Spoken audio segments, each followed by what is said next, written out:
Hello दोस्तों, आपका स्वागत करता हूँ मैं अपने प्यारे से platform maths with Ravi sir पर। तो आज हम लोग 10th क्लास एनसीईआरटी मैथ्स प्रश्नावली 1.1 वास्तविक संख्या को सॉल्व करने वाले हैं।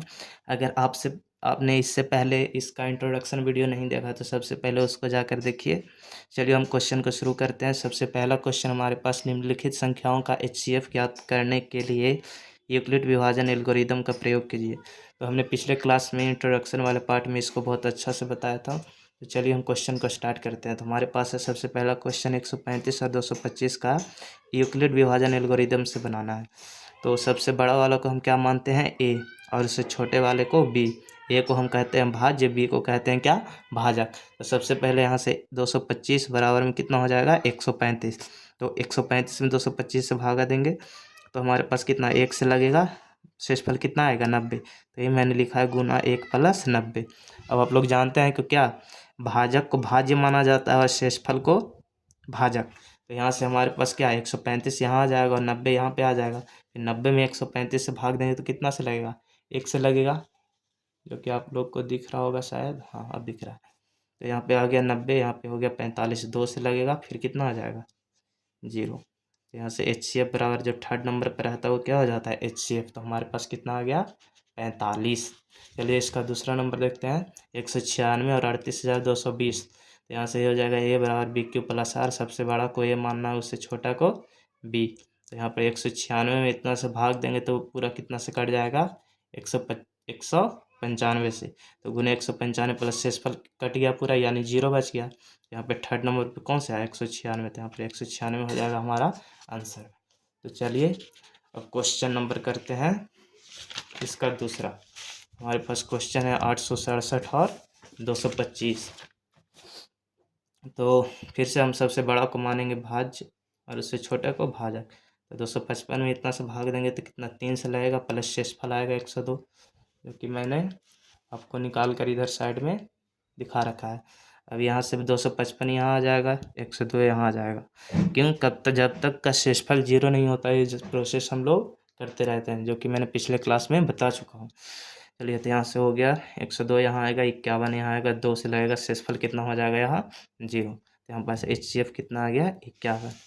चलिए अब क्वेश्चन नंबर 2 देखते हैं। तो यहाँ पे क्वेश्चन क्या है कि दर्शाइए कि कोई भी धनात्मक पूर्णांक 6q+1 या 6q+3 और 6q+1 के रूप का होता है, जहाँ q कोई पूर्णांक है। तो देखिए यहाँ पे कह रहा है विषम पूर्णांक है। कौन सा पूर्णांक है, विषम। तो जानते हैं विषम 1 3 5 7 9 11 13 15 होता है, सम होता है 2 4 6 8। तो यहाँ पे विषम पूछ रहा है, तो हम लोग मान लेंगे कि माना एक कोई विषम धनात्मक पूर्णांक है, जहाँ भाजक 6 हो जाएगा। अब 6 कैसे होगा, तो देखिए पूर्णांक 6q+1 6q+3 और 6q+5 है। तो मैंने लिख दिया। हमारे जानते हैं ए बराबर क्या होता है, बी क्यू प्लस आर। यानी देखिए सब में बी के जगह कितना आ रहा है, 6 आ रहा है। सब में जी बी की जगह कितना आ रहा है, 6। और क्यू तो ऐसे ही है, और शेषफल का मान बदल रहा है। तो हमको ये सब सिद्ध करके दिखाना है, ये तीनों। तो हम यहाँ से लिख सकते हैं, हमारे पास भाजक तो 6 हो जाएगा। और हम लोग जानते हैं कि शेषफल जो होता है हमेशा भाजक से क्या होता है, छोटा होता है। तो यहाँ पे हमारे पास शेषफल क्या हो जाएगा, 0 1 2 3 4 5 हो सकता है। हमेशा जो होता है शेषफल भाजक से क्या होता है, छोटा होता है। जैसा आपको नहीं समझ आया तो मैंने एक क्वेश्चन ले रहा हूँ। देखो 4 से मैं 7 को लगा रहा हूँ, तो 4 से 1 लगेगा, कितना आएगा, 3। तो यहाँ पर शेषफल आ गया, ये हमारे पास क्या है, भाजक है। तो भाजक से हमेशा ये शेषफल क्या रहेगा, छोटा रहेगा। तो यहाँ पे हमारे पास आर का मान क्या क्या संभव हो सकता है, क्योंकि भाजक तो 6 है, तो इससे छोटा 0 1 2 3 4 5 हो सकता है। अब इसमें भी विषम लेना, क्योंकि क्वेश्चन में क्या कहा है कि विषम पूर्णांक चाहिए। तो विषम हो जाएगा 1 3 5। तब वही आर का मान सबसे पहले हम 1 रखेंगे, तो होता है क्या, ए बराबर बी क्यू प्लस आर। तो यहाँ से ए बराबर बी का मान 6 है, क्यू प्लस आर का मान कितना है, 1। तो यहाँ पे 6q+1 हो गया, आर का मान 3 रखना है, तो ए बराबर 6q प्लस, सॉरी नहीं दिख रहा होगा आप लोग।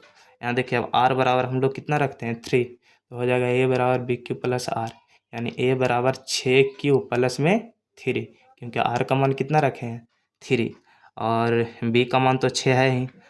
तो यहाँ पे समीकरण 2 आ गया हमारे पास। अब यहाँ देखते हैं आर का मान 5, तो ए बराबर क्या होगा, बी क्यू प्लस आर। यहाँ ए बराबर 6q + 5, ये क्या हो जाएगा, समीकरण 3। अतः समीकरण 1, 2, 3 से हम कह सकते हैं कि कोई भी धनात्मक पूर्णांक 6q+1, 6q+3 और 6q+5 के रूप का हो सकता है। तो चलिए अब हम लोग क्वेश्चन नंबर 3 को करते हैं। तो क्वेश्चन नंबर 3 क्या है? किसी परेड में, थोड़ा सा रुक जाइए, किसी परेड में 616 सदस्यों वाली एक सेना की टुकड़ी को 32 सदस्यों वाली एक आर्मी बैंड के पीछे मार्च करना है। दोनों समूहों में समान संख्या वाले स्तंभों में मार्च करना है, तो उन स्तंभों की अधिकतम संख्या क्या होगी जिसमें वह मार्च कर सकते हैं। यहाँ पे क्या आ गया? अधिकतम संख्या। जैसे ही अधिकतम संख्या आ जाए हमको क्या निकालना है? HCF। तो स्तंभों की अधिकतम संख्या कितना? 616, 32 का HCF हो जाएगा। तो यहाँ पे फिर से यूक्लिड विभाजन लगाएंगे, सबसे बड़ा है उसको A मानेंगे, उससे छोटा रहेगा उसको B। हमारे पास आ गया A बराबर BQ+R। A हो जाएगा 616, ये B हो जाएगा 32। अब 32 में 616 से भाग लगाएंगे तो कितना से 19 से जाएगा, प्लस में 8 आ जाएगा। अब 32 यहाँ जाएगा, 8 यहाँ था, 8 चक्का 32 प्लस 6 पर कितना आ जाएगा? 0। यहाँ से HCF बराबर 8। चलिए क्वेश्चन नंबर देखते हैं अब 4। क्वेश्चन है, यूक्लिड विभाजन प्रमेयिका का प्रयोग करके दिखाइए कि किसी धनात्मक पूर्णांक का वर्ग किसी पूर्णांक m के लिए 3m या 3m+1 के रूप का होता है। तो पिछले क्वेश्चन जैसा ही है, 2 नंबर की तरह ही है, बट यहाँ पे क्या करना है? यहाँ पे पूर्णांक का वर्ग करना है। वर्ग मतलब होता है स्क्वायर। तो यहाँ पे फिर से लिखेंगे, तो देखिए यहाँ पे 3m और 3m+1 हो रहा है, तो यहाँ पे हमारे पास b क्या हो जाएगा? 3। उससे पहले मान लेंगे कोई धनात्मक पूर्णांक a मान लेते हैं, कोई धनात्मक पूर्णांक है, और b बराबर कितना हो जाएगा? 3। हमेशा भाजक शेषफल जो होता है, भाजक से क्या रहेगा? छोटा। यहाँ पे भाजक है 3, तो शेषफल क्या हो सकता है? 0, 1, 2 हो सकता है। तो फिर से हम चलेंगे A बराबर BQ+R। अब R बराबर रखते हैं कितना? 0। जैसे ही R बराबर 0 रखेंगे तो समीकरण लिखिए, A बराबर BQ+R। तो 3Q प्लस कितना हो जाएगा? 0। यानी A बराबर कितना हो जाएगा? 3Q। तो ये A बराबर है, लेकिन इसका क्वेश्चन में कह रहा था वर्ग, तो यहाँ से लिखेंगे दोनों तरफ वर्ग करने पर, इधर भी वर्ग करेंगे LHS साइड भी और RHS साइड भी। इधर हो जाएगा A², इधर 3A का होल स्क्वायर। A² और 3A का होल 3Q का होल स्क्वायर कितना हो जाएगा? 9Q²। यहाँ से आ जाएगा 9 बराबर 3 इंटू 3A²। देखिए यहाँ पे क्या था? 9Q² था, तो यहाँ से हमने 3 कॉमन ले लिया, तो क्या बचेगा? 3Q²। और 3Q² को हम मान लेते हैं m। यहाँ पे हो जाएगा A² बराबर 3m, समीकरण 1। अब यहाँ R बराबर रखते हैं 1, तो यहाँ से हो जाएगा A बराबर BQ+R। तो A बराबर 3Q+1, क्योंकि B का मान तो 3 है और R का मान कितना रखे हैं? 1। फिर दोनों तरफ वर्ग करने पर इधर A², इधर चल जाएगा A+B का होल स्क्वायर पर, इसको तोड़ेंगे तो A²+B² + 2A भी आप लोग जानते हैं। तो यहाँ से 9Q² + 1 + 6Q। अब देखिए यहाँ पे क्या किया ना, 6Q को इधर कर दिए, 1 को इधर कर दिए। यहाँ पे ये दोनों में क्या कॉमन आ रहा था? 3। यहाँ पे 3Q + 2Q आ गया, ये प्लस का 1 दिख रहा है। तो अब हम लोग क्या करते हैं कि यहाँ से इन दोनों को मान लेते हैं। 3Q² और प्लस 2Q को हम कुछ मान लेते हैं। तो यहाँ पे देखिए, तो हमारे पास हो जाएगा A² बराबर 3m+1, क्योंकि 3Q प्लस कितना था? 2Q को हम कितना मान लिया? m। तो अब ये A² बराबर 3m+1, तथा सभी धनात्मक पूर्णांक 3m और 3m+1 का रूप का हो सकता है, क्योंकि समीकरण 1, 2 से हमने दिखा दिया कि 3m और ये कितना हो गया? 3m+1। चलिए हम क्वेश्चन नंबर 5 देखते हैं। यूक्लिड विभाजन प्रमेयिका का प्रयोग करके दर्शाइए किसी धनात्मक पूर्णांक का घन 9m, 9m+1 या 9m+8 के रूप का होता है। तो सेम क्वेश्चन है पिछला की तरह ही। तो मान लेंगे कोई धनात्मक पूर्णांक A है, तो यहाँ से हमारे पास B कितना हो जाएगा? देखिए यहाँ पे कहेंगे A बराबर BQ+R, A बराबर BQ+R। इस सब में B कितना आ रहा है? 9 आ रहा था। यहाँ से B बराबर क्या हो जाएगा? 9। और फिर हम लोग जानते हैं कि हमेशा शेषफल होता है भाजक से क्या होता है? छोटा। तो शेषफल क्या हो सकता है? 0 से लेकर कितना तक हो सकता है? 8 तक। यहाँ पर रखेंगे R बराबर हम 0 रखेंगे, तो समीकरण A बराबर BQ+R होता है। तो A बराबर हो जाएगा 9Q, क्योंकि B का मान तो 9 है और Q का Q शेषफल कितना है? 0। यहाँ से हो जाएगा 0। तो A बराबर कितना हो जाएगा? 9 की। फिर दोनों तरफ घन करने पर, क्योंकि यहाँ पर क्या कह रहा है? पूर्णांक का घन, घन मतलब होता है क्यूब, घन मतलब क्या होता है क्यूब।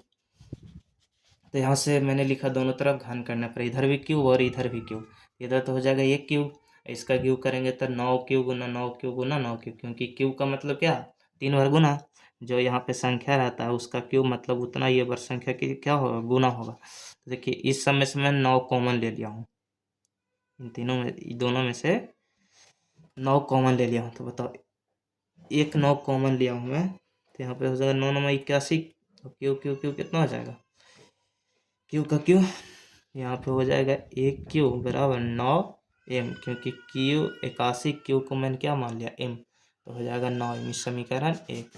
अब देखिए आर का मान 1 रखेंगे तो ए बराबर बी क्यू प्लस आर, ए बराबर 9 क्यू प्लस 1 हो जाएगा, दोनों तरफ घन करेंगे तो ए क्यू हो जाएगा 9 क्यू प्लस 1 हो जाएगा। अब इधर जाएगा ए प्लस बी के होल क्यू पर, तो A cube plus B cube plus 3a² भी प्लस 3ab²। आप लोग इसका यूज करना जानते हैं, अगर नहीं जानते हैं तो हमारा प्लेलिस्ट चेक कीजिए। तो यहाँ पे हो जाएगा एक क्यू, और इन सब में से ये एक को छोड़ाकर एक को मैंने पीछे कर दिया है। अब इन सब में से 9 क्यू मैंने कॉमन कर लिया था, यहाँ से 81 क्यू² प्लस 27 क्यू प्लस 3 बचेगा। अब क्यू इंटू 81 क्यू² प्लस 27 क्यू प्लस 3, इतना पूरा को मैंने क्या मान लिया है, तो यहाँ पे देखिए मैंने m मान लिया है, तो यहाँ से आ जाएगा एक क्यू बराबर, ये 9 का तो 9 रह जाएगा, ये पूरा को मैंने क्या मान लिया है m, तो यहाँ पे m और प्लस का ये वाला 1, ये समीकरण 2 हो गया। अब रखते हैं हम क्या, अब हम रखते हैं r बराबर 2, यहाँ पे गलत लिखिएगा, यहाँ पे r बराबर कितना रखते हैं 2, तो a बराबर बी क्यू प्लस आर हो जाएगा, ए बराबर 9 क्यू प्लस 2, दोनों तरफ क्या करने पर घन करने पर, इधर एक क्यू हो जाएगा, इधर फिर से ए प्लस बी का होल क्यू हो जाएगा, यहाँ जाएगा 729 क्यू प्लस में 8 हो जाएगा, प्लस में 486 क्यू² प्लस 108 क्यू। अब यहाँ से 9 कॉमन ले लो, ये 8 छोड़कर 8 को मैंने साइड में लिख दिया है, इस सब में से 9 कॉमन ले लिया हूँ, तो 81 क्यू² प्लस 54 क्यू प्लस 12a। अब इतना पूरा को मैं एम मान लिया, पूरा को मैंने क्या मान लिया एम, यहाँ से 9m प्लस का ये 8 हो गया समीकरण 3। तो अतः कह सकते हैं समीकरण 1 2 3 से कि किसी भी धनात्मक पूर्णांक का घन 9m प्लस 1 या 9m प्लस 8 के रूप का होता है। तो अगर आपको ये वीडियो अच्छा लगता है तो इसको लाइक कीजिए, सब्सक्राइब कीजिए, और आपका एक कमेंट छोड़िए कि आपको ये वीडियो कैसा लगा। Thanks for watching the video.